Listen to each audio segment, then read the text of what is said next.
दो वरदान।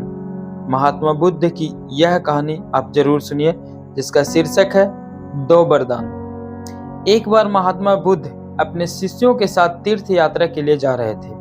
चलते चलते रास्ते में एक गांव आया।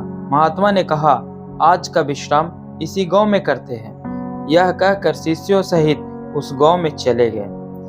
गांव के लोगों ने महात्मा को देखा तो बड़े प्रसन्न हुए और महात्मा के लिए बहुत अच्छा आसन लगाया। सभी अपने अपने घरों से अच्छा अच्छा पकवान बनाकर लाए। रात होने पर सभी बच्चे बड़े स्त्रियां महात्माओं के पैर दबाने लगे और आराम से बैठकर ज्ञान की बातें सुनने लगे। सुबह हुई तो महात्मा बुद्ध ने गांव वालों को कहा, अच्छा अब हम चलते हैं, आप सभी हमें जाने की अनुमति दें। गांव वालों ने कहा, महाराज एक दिन तो और रुकिए। लेकिन महात्मा ने कहा, नहीं बच्चों, अब हम जाते हैं, कभी फिर आएंगे। यह कहकर महात्मा चलने लगे और चलते हुए महात्मा बुद्ध ने गांव वालों को वरदान दिया और कहा, सब के सब उजड़ जाओ। यह वरदान देकर महात्मा चले जाते हैं। चलते चलते शाम हुई तो महात्मा एक दूसरे गांव में पहुंचे। वहां पहुंचते ही बच्चों को बड़ा सा झुंड दौड़ा आया और महात्माओं को चारों तरफ से घेर कर कोई मिट्टी फेंकता है तो कोई कीचड़ फेंकता है, शोर मचाने लगे। महात्मा लोग बड़ी मुश्किल से उनसे पीछा छुड़ाकर एक जगह गए और जो अपने पास फटा पुराना कंबल था बिछाकर बैठ गए। काफी देर बाद गांव के कुछ बड़े बूढ़े वहां आए। सभी महात्माओं को देखकर हंसने लगे और मजाक उड़ाने लगे।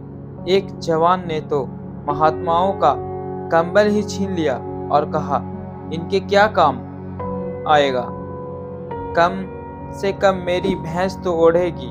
वे महात्माओं का अपमान करते हुए चले गए।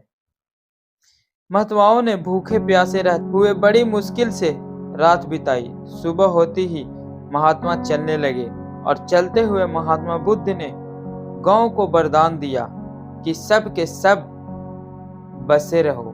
में एक तालाब आया और कुछ फल के पेड़ नजर आए तो महात्मा बुद्ध ने कहा, बच्चों यहाँ थोड़ी देर विश्राम करते हैं। वहाँ महात्मा लोग खाते हैं और तालाब का शीतल जल पीते हैं। तब एक शिष्य ने कहा, महात्मा क्षमा करें, हमें एक बात खटक रही है, आप नाराज ना हो तो हम पूछ सकते हैं। तब महात्मा बुद्ध ने कहा, बोलो बच्चों, क्या जानना चाहते हो। शिष्य ने कहा, महात्मा, जिस गांव में हमारी अच्छी सेवा हुई वहां के कितने अच्छे लोग थे। उन लोगों को तो आपने वरदान दिया कि उजाड़ जाओ, और जिस गांव में हमारा अपमान हुआ उन लोगों को आपने वरदान दिया कि बसे रहो। ऐसा क्यों महाराज। तब महात्मा बोले, देखो बच्चों, पहले गांव में कितने अच्छे विचारों के आदमी थे। वह आदमी उजड़ जाएंगे तो दुनिया के कोने कोने में फैल जाएंगे और जहां भी जाएंगे सभी को अच्छे विचार सिखाएंगे। इसलिए मैंने उनको उजड़ जाने का वरदान दिया। और जो दूसरा गांव था वह लोग पापी और बेवकूफ थे। वे जहां भी जाएंगे अन्य लोगों को पाप व अन्याय करना ही सिखाएंगे। इसलिए उनका एक जगह ही टिका रहना ठीक है।